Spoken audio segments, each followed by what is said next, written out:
Usually I would say welcome to the campfire, Nicole, but I'm out here in the wilderness today, and it was kind of cool your reaction when you jumped on and saw me actually out here. I don't know, for some reason to me that seems so foreign to a lot of people, the idea of getting on a call and having a conversation with a natural background instead of just that stuffy office. I find it really tends to bring things out of people that will help and inspire somebody else that normally they'd be too bottled up to share. I love that.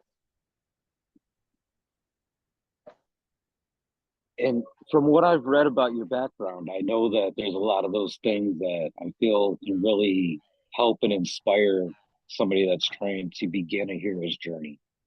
Because we all get caught up in like the traumas and the effect that they have on us makes us kind of pause and stand still, like we're afraid to go forward. Yes, I like that. Yeah, I definitely work mainly with depression because that's kind of my background, and I'm trying to share with the world that it can be a positive thing. Um, and yeah, that can be the start of our journey if we're just learning about it. See, from my experience, the way that my journeys come together, I think depression and trauma kind of go hand in hand. Like one feeds off of the other. And a lot of what I've done through my work is I've kind of put this like human factor to those feelings and emotions that come with both trauma and depression. And what I've experienced sharing that with people is when you put like a humanized factor or almost a face that you can visualize on those things, it makes it a little bit easier to deal with, to talk yourself through it and begin to understand it because it almost puts it in the frame of having a face to face conversation with somebody. Yes, I think it's important to remember that it's normal. Like so often, um, during a period of depression, we're hard on ourselves. So I like to remind myself, this is normal. It's okay for me to be sad right now. Whatever happened, fill in the blank. um, Usually it follows something, just like you're saying, it's related to trauma. So I think it's powerful to recognize that it's okay and it's normal. Yeah. Well, yeah, I mean, there's the normalness of it, but then again, on the other hand, there's the other side of the coin, which is shame. And it's Mm. the shame that we all get hung up on because we see everybody in the world and the moments they share with everybody through like social media or just telling stories or the way that they try to present themselves, and we feel like there's a a bar that we have to live up to. So in our own heads, when that depression and that anxiety start to really shine through, we feel like we're falling short of it. So we get caught up in that shame idea. What does shame mean to you? Shame to me is kind of that perception of almost fault, almost a lack of willingness to accept yourself in a situation, or even just that idea of just coming up short on something. Yeah. Yes, that's one of the skills I like to teach is noticing these warning signs. Depression, especially a deeper depression, doesn't come out of nowhere. So if you're feeling shame, then that could be a warning that you're being too hard on yourself, or you know um it's a sign of depression, I think. Also,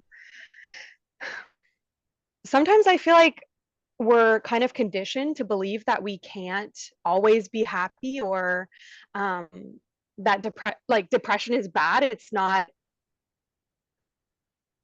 that we can't always have a happy life. You have to work hard, play hard. um and I do not believe in that anymore. I can relate to that a lot because I used to do that, just strictly chasing whatever that next brass ring was. Yeah. collecting all the things that came along with it. And then when it was taken away from me, it really changed my perspective. And I realized that there's a lot more to the simplicities of life. You know, if you go out and you're looking for the minimum, it doesn't mean that you're striving to achieve less. It gives you that space to take some of that pressure off of your shoulders. And ultimately, you know, it helps you to combat those early warning signs of depression because you're out there trying to achieve and reach those goals, but you're understanding that, hey, in the moment with the resources that are around me, this is what I'm able to build, this is what I'm able to construct, and that's okay for right now. Yes. I think when we're, you said striving for a goal, it is a good thing, but it's also living in the future. So this is Zoe. When we're always focused on the future or what we don't have, what we want, then we're not living in the moment. We're not appreciating the moment, which is why I love going outside and being with animals, being with nature, because it does help me stay in the moment more easily. Just like when I have a lot of hummingbirds here, I have like there's like 100 that are just like living here always. I love it. It's so amazing. And when I'm watching them, like I'm not thinking about, oh, I don't have enough or I want more, which is often how our goals are um, set up. I'm like, oh my gosh, look at all the hummingbirds. Hi, Suzu. Yeah, it's just like when I come out here. I mean, my goal is obviously with the background, I'm building a little structure. Mm-hmm. And I've pulled and collected the bulk of everything that's right around me. So now, in order to complete it, I'm gonna have to go out and venture to find some stuff and pull it back here, which is perfectly okay. In fact, I'm actually watching a squirrel off in the background right now collecting nuts. And that mentality, you know, of just I'm preparing for these things that I'm gonna up face, but also the things that I wanna challenge myself with is just like that squirrel collecting the nuts. He's gathering and he's storing resources away. And it's something where that if we slow down and we live in the moment, it becomes much more clear that we have the ability to do, and it keeps things very intangible and keeps a almost keeps a sense of control and a sense of mastery with it. Yeah, yes. Storing resources. I'd like to touch on that again because I'm not sure what you mean, but what that brought up for me is you're building something, but you're also appreciating it right now, and you're enjoying every process of the making, and you're watching it twirl. You're appreciating the moment. I think when we have a goal of like building the fort or whatever. I'm sorry, I don't know what you're building. I'm just building a simple little lodge, really, just That's something to awesome. kind of center myself and be able to come out and enjoy the environment around me while I try to craft and put the book together that I'm slowly starting to work on. Yes. So I love that you're even during the process of building the lodge, you're still using it right now. That's the difference of like always reaching for the goal versus still being present, I think. It's funny because I've had a lot of recent conversations with people from other countries, Hmm. and a lot of what they talk about when they're talking about their goals is how they look at them as almost another step on the staircase of life, but they don't let that step become the definition of who they are. Like I had a recent conversation with a guy that he's done a whole lot of triathlons, and he's always wanted to, you know, he's always trained to win and succeed, but at the same time, while he's going through the process, that goal to win and succeed isn't what dictates his reason for being out there. It's the training, it's the enjoyment of the moment. Yes. That's something I think we lack a lot in our society today. Yeah. I think because when we're always focused on the next, we're never going to be fulfilled. Most definitely. That's something that I know it was a challenge for me to kind of learn that process, and that's what a lot of the time out here in the field really helps me to bring into my daily life is, yeah, I want to get here, but I'm over there right now, and there's things around me in that position that I can enjoy. Yeah. Yes. I think you mentioned that it was hard to get to where you are today, and I had the same experience. We're we're it's it's just is a transition. And as soon as you start to recognize the transition you want to make, it's going to get easier the more times you practice being present, for sure. Presence is that thing that a lot of us don't like, though, because it makes us feel the emotions and it opens up our eyes to the fact that depression is sitting on our shoulder and we see other people go through it. And when we look at those examples, it inspires fear based on that exact same reason, because we are also susceptible to it. But we're also taught that in the course of trying to reach your goals and get to where you want to go, you don't have time for those things. We don't have time for fear.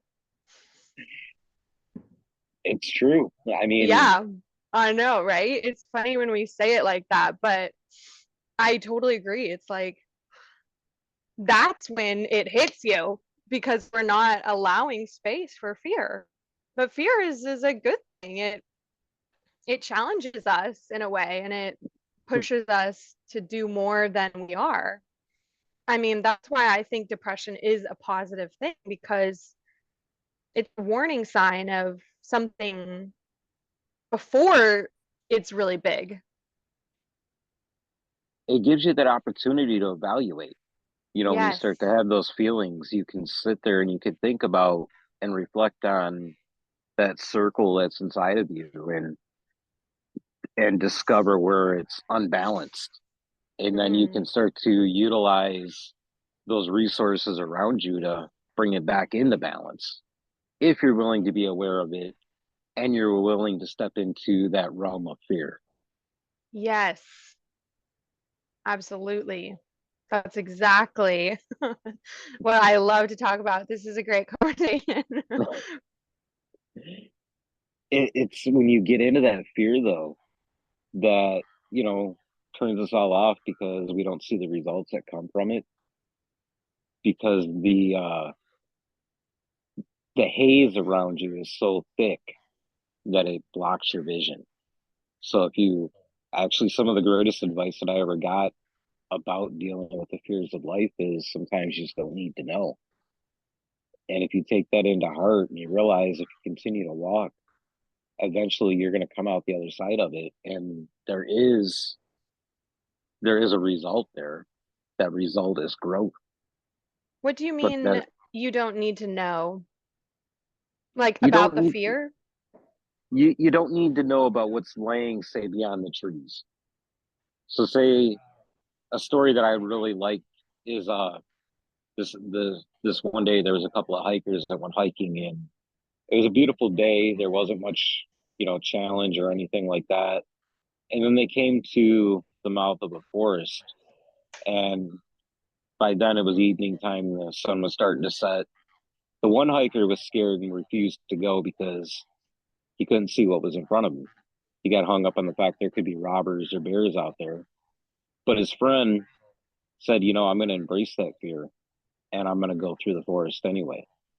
And he did. He came out the other side, got to enjoy the beauty of the adventure and what lay beyond that forest. But his friend never took the steps. He was never willing to look beyond the haze of that fear. And when you don't know what's coming at you, but you bring yourself into the moment and you're present with your surroundings, you're honest with yourself, you realize that whatever is laying out there, the resources to overcome those obstacles, they're already in you. You've already trained and you've already learned how to utilize them.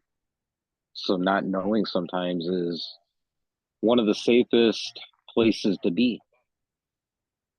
I love that. Yes. It reminds me of something that I fear and is very hard for me to pretend like. Um, so I have four cats and they're all outdoors and living in such an open space. I am often seeing deer and coyote and bigger fox. We had a fox running around.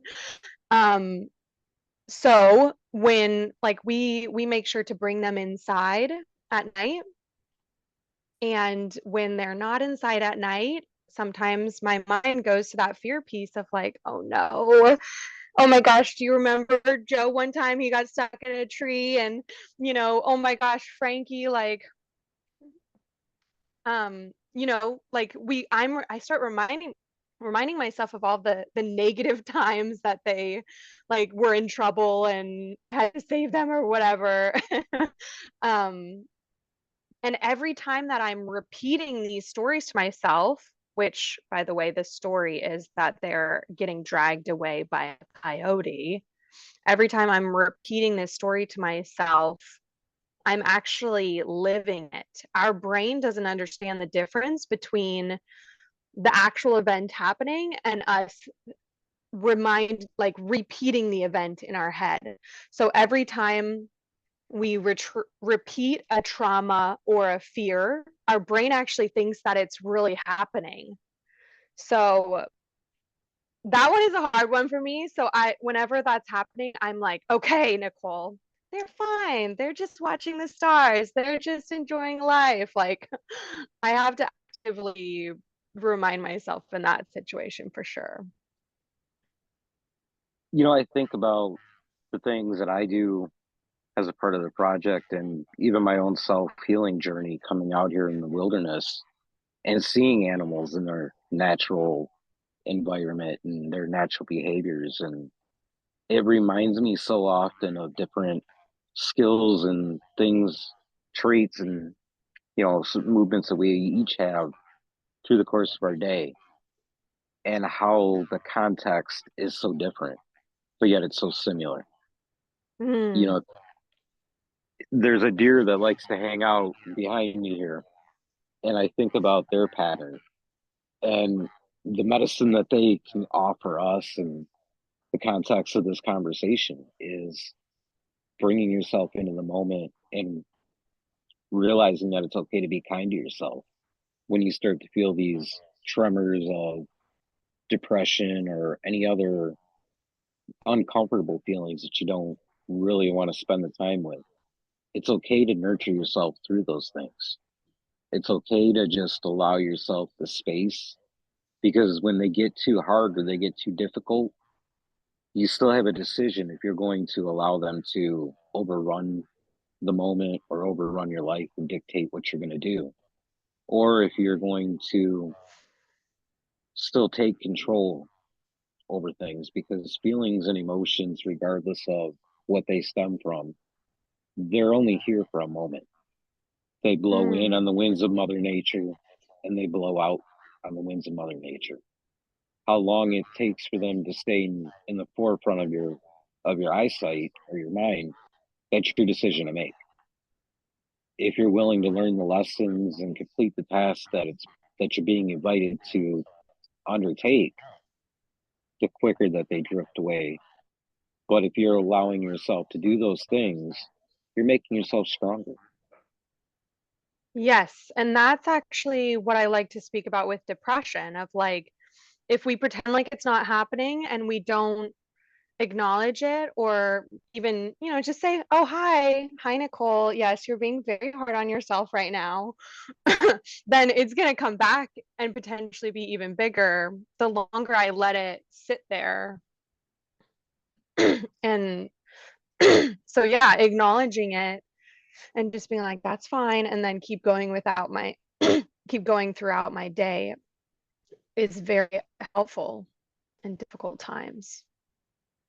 So I want to kind of take a hard turn real quick because we've talked a lot around about these feelings and these emotions and the benefits of dealing with them. But then I think about the very beginning of my journey and how difficult that was to start to do. For me, I found the encouragement to start being kind to myself and working with these things through at the end of the day or even in the morning, going out and grabbing a cup of coffee. So it's a process of building these simple little steps that make you feel comfortable. And I want you to talk a little bit about how you can go about discovering these simple little techniques that can help somebody that's in the midst of trying to make that step to working with their depression. Yeah, thank you for asking that. Um, okay. Something I've learned about myself is sometimes I'm trying to do something and it's not even possible. Like, don't even get me started on my emails. Like, I'm like trying to organize it, right? And it's not even possible. So, but the broad example is when we're dealing with something frustrating that we're working to try and fix or to do or to finish, right? And it's starting to frustrate us, or I start to get hard on myself, like, why isn't this working? Gosh, I've already been working on it for 20, 30 minutes. And instead of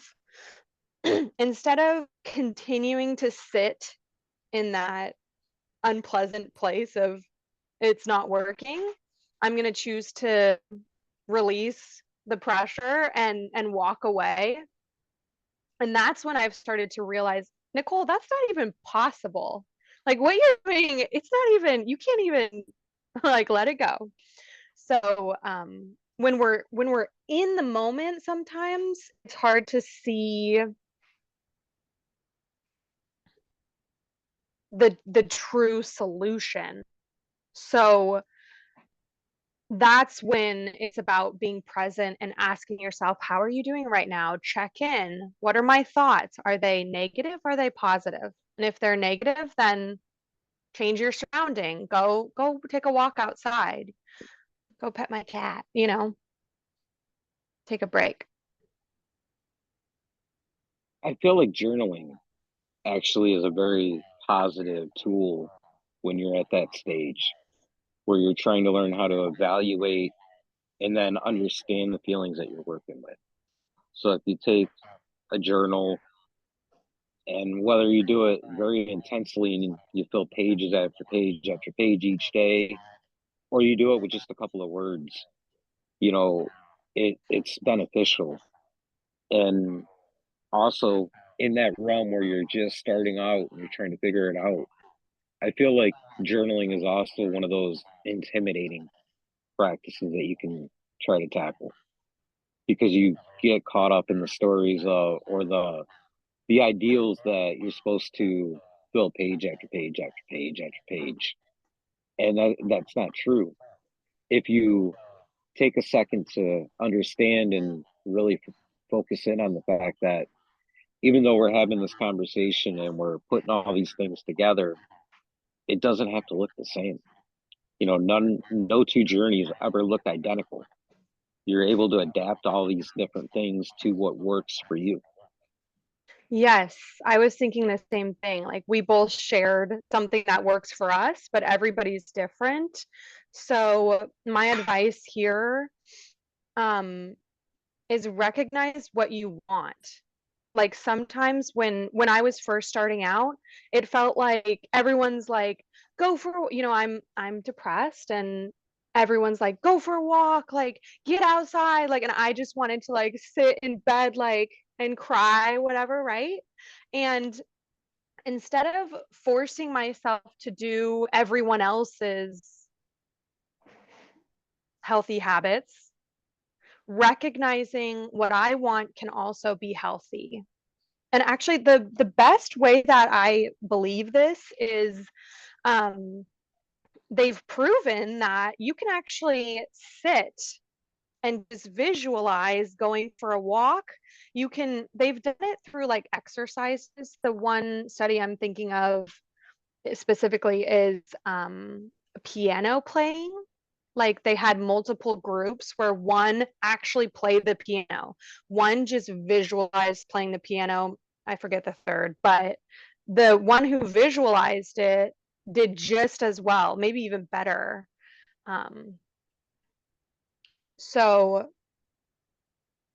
not being hard on myself is the point I'm trying to make. Is like do what you want, because yeah, we all have our ways, and just be kind to yourself and say, yeah, I don't want to go for a walk, so I'm going to cry and be happy about crying, you know? I don't know. It's about that release in the end. And you're absolutely correct. Whether you're visualizing, which some of the great techniques for that is obviously meditation, Hmm. and sometimes that carries over into journaling. Other times it doesn't, and that's perfectly okay. Getting out and finding that balance, that personalized way of keeping your circle or bringing your circle into an equal balance is really all that matters.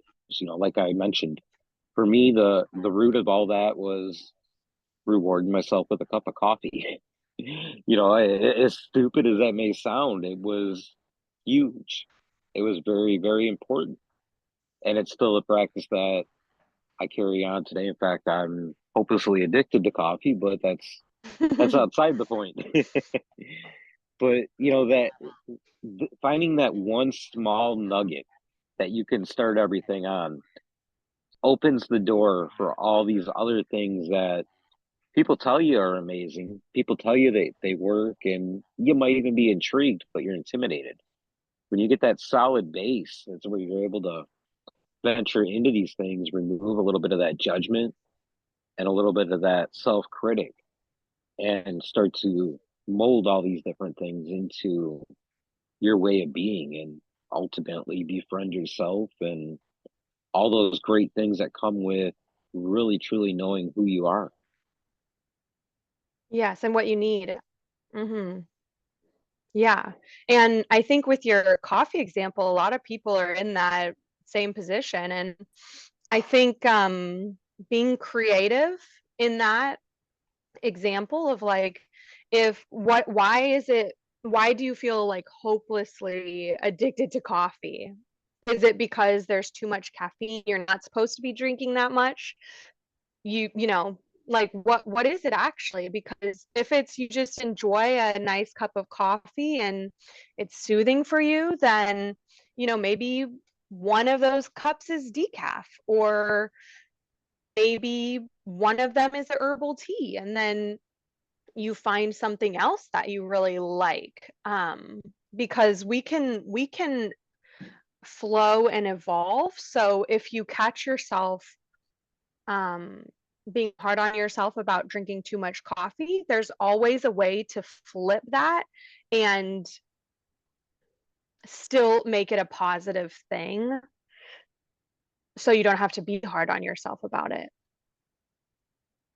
I don't know that there's the issue of being hard on myself about it. I think it's more just kind of the evolution of letting one thing go and it taking shape and manifesting into something else and so on and so forth. But it really, I think, almost foreshadows kind of like the rest of the other aspects of my journey where I got into meditation, but I still had the stigma of being judged.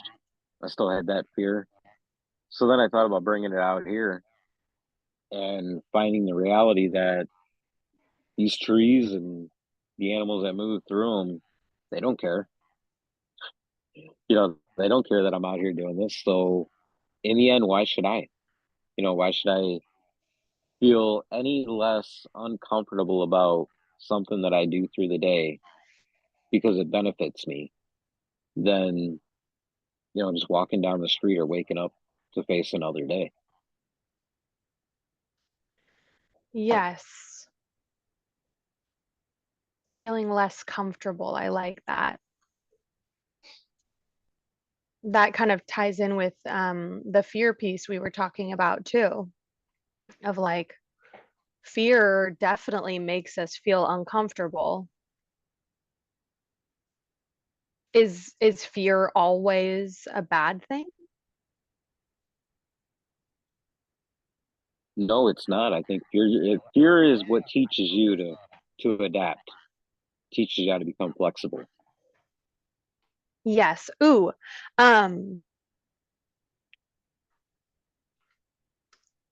Fear is, oh gosh, my coach said this says this all the time. My coach Nick Santanasasso, he says, oh gosh, fear is, gosh, blank of an he's trying to, gosh, I forget exactly what he's saying right now.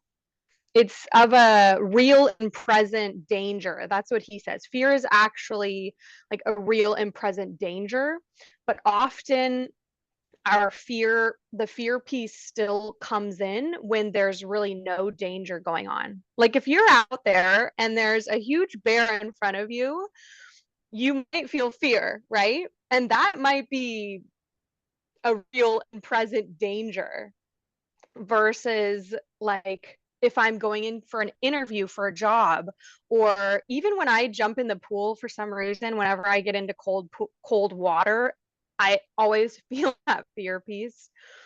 Um, and those are not, it's not a real or present danger. So I actually use that as a way. I jump in the cold water every day. It's a little warmer right now because it's summer, but go to the ocean. Um, I use that fear piece actually to remind myself that I can take that hard step. I can do these things because when it's not a real or present danger, then it's a tool.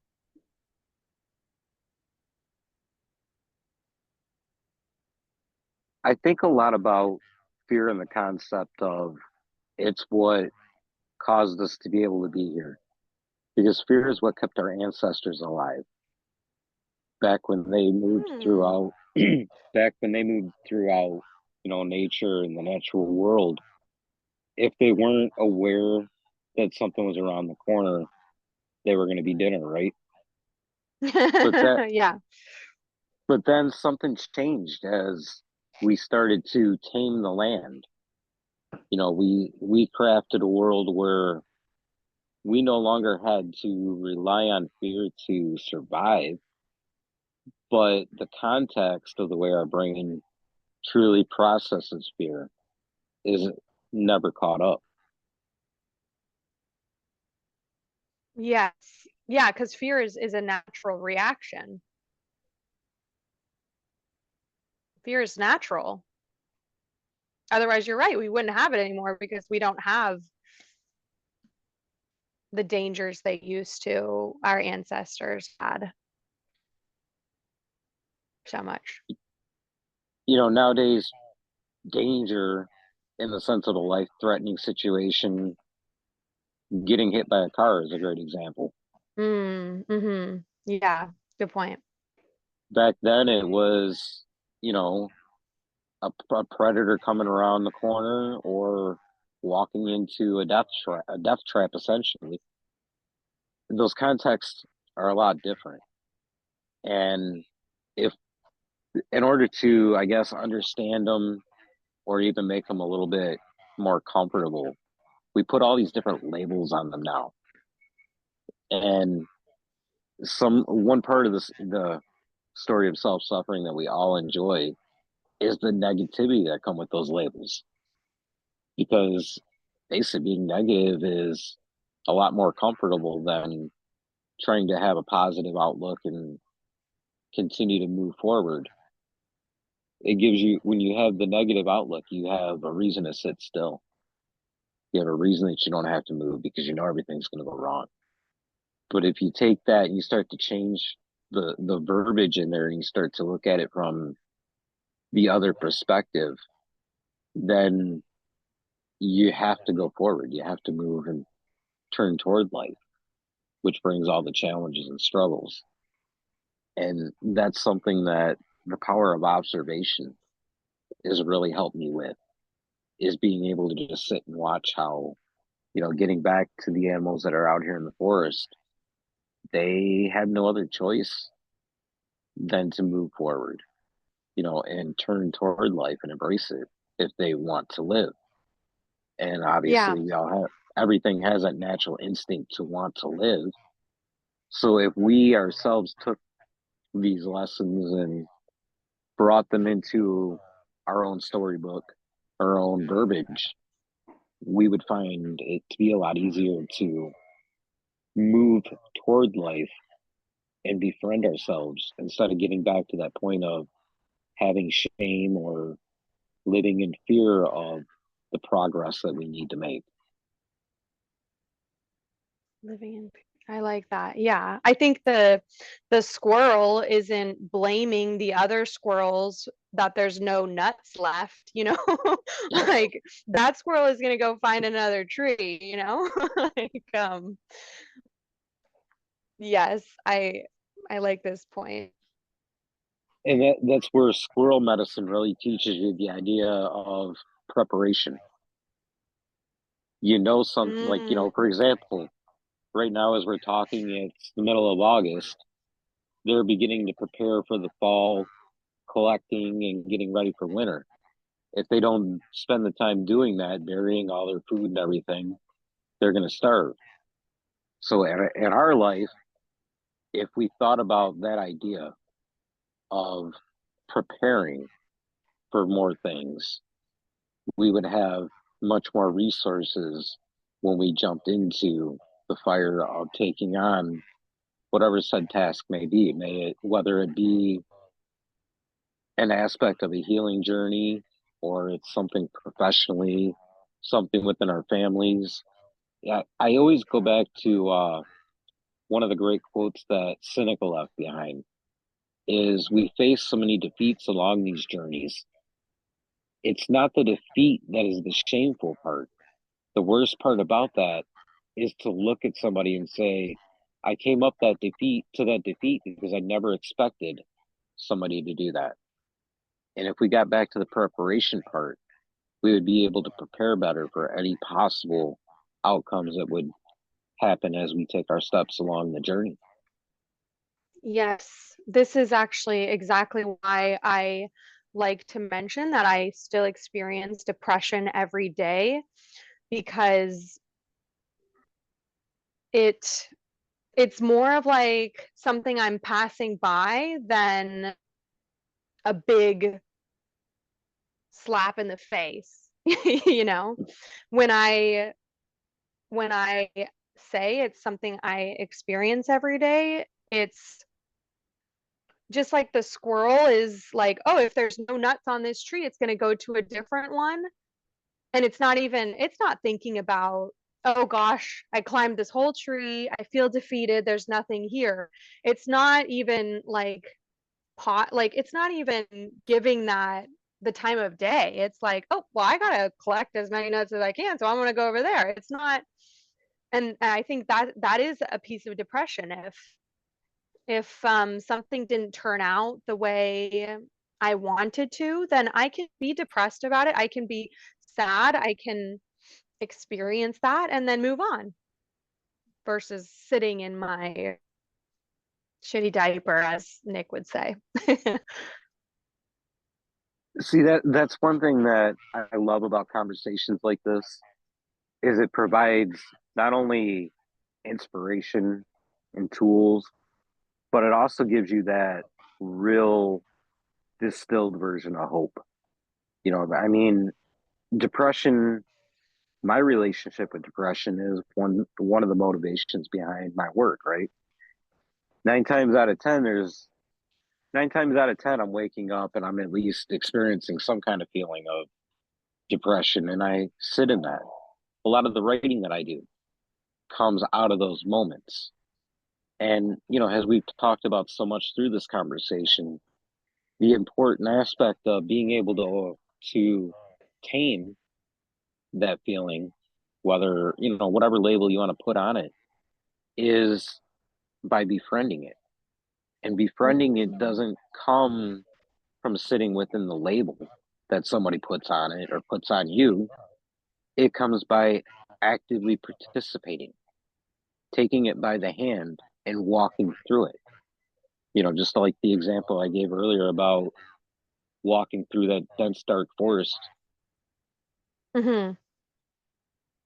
If you do these things with intention and real true meaning behind them, you always come out the other side. You come out the other side a better person.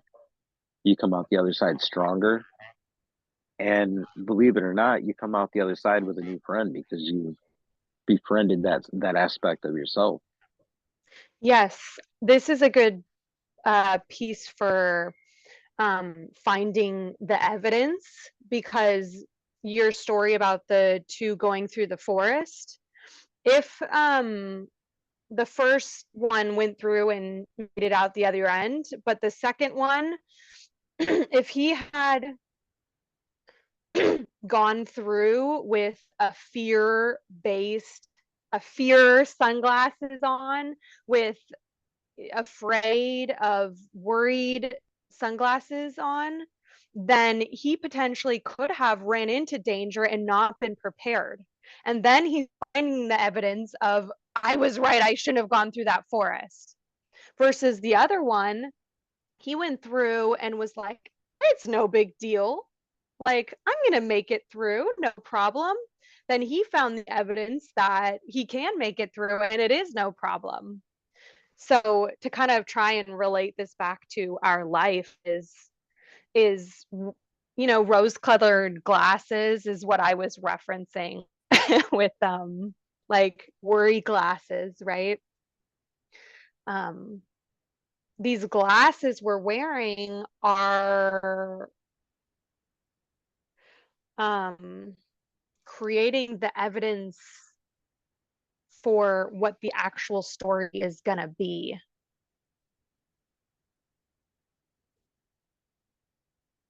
Fact finding though is a very valid. It's a very important thing because as we go through the journey and we try different things, there are signs that you're on the right path, but you can also find signs that you're on the wrong path. And you also find a Yes. ton of those things in there that you just put in there anyway, or somebody's told you. So being willing to put the each event of the day up for review from a non-biased point of view is really fundamental there. Each event of the day. Yes. So I like that of if the event is that I couldn't finish my project, then I would look at it at the end of the day and say, is that because I didn't try hard enough? No. Is that because I gave up and took a break? No. Is that because it couldn't be done? Yes. In some examples. Um, yeah, and that definitely helps me in future events recognizing what really was going on. um, and that's why I think I say evidence. I like fact finding. That's why the evidence will build and it will get easier, because as soon as I recognized I'm trying to do something that's not even possible, I started realizing that I do that in other areas of my life, and it got easier to recognize. And the evidence of actually giving up on something that is a positive thing um, felt good versus sitting with the struggle. Anyway. So as we start to kind of come toward the end of our time, I want to ask you this because I want you to talk specifically to somebody who's taken the initial steps Hmm. and they hit a point along that journey of befriending their feelings and befriending themselves, but then they come up to a wall where it smacks them in the face and they're ready to give up on the journey and go backwards. Talk to them specifically about encouragement for one, but also the process or finding the ability within to climb over that wall and continue the journey. Yeah, a few things are coming up. One is just that every little thing that's happening in our life is important and can have more importance, especially if we're thinking about it. um, but for encouragement, I think if you're trying and then you get smacked back, like you mentioned,